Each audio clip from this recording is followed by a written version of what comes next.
You may be asking yourself when you're running at a pretty maximal effort, why do you hit the wall? Or why do you get like that burning sensation in your muscles where you feel like you can't go any further? My name is Adam. I'm an athletic trainer and strength and conditioning specialist who specializes in running performance and injury prevention. Okay, so what's happening when you hit the wall while you're running? So essentially, your body has a couple of different energy systems. I do have a video about that. Feel free to check out my channel to take a look at that video. But when your body is using anaerobic metabolism, meaning it's not involving oxygen in the process, aka your ATP PCR system, a byproduct of that is something called lactate. Okay?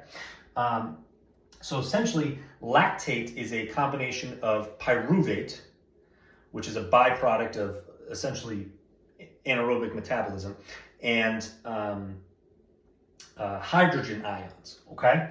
So what happens is your body can actually clear those hydrogen ions out and utilize that pyruvate as energy, okay? But eventually, when you're pushing really hard, you're gonna hit this area in your body called the lactate threshold.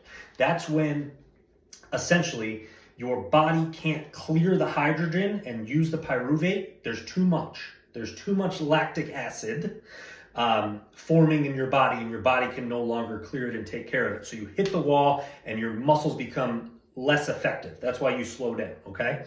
So essentially what happens there is then your body will purposefully slow you down so it can start clearing some of that lactic acid, right?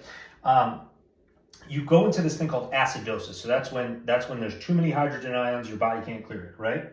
So when your body hits that point, that's hitting the wall. Now, how can you use this to your advantage? Well, if you stay below that lactate threshold, you can actually get a maximal effort without hitting the wall and going into acidosis, okay? An easy way to do this is honestly, on Amazon, they have lactate finger prick testing.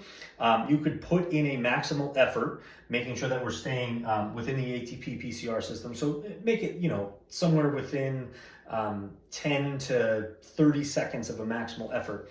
And you could test and you could keep repeating this to see, okay, hey, at this point, at this effort, this is when my lactate spikes. Okay, so you can use that to determine what your lactate threshold is and make sure that you're staying below that. Now, if you keep training your body to stay below that, eventually your lactate threshold will rise and you can increase your speed and increase your intensity without hitting that wall or that lactate threshold.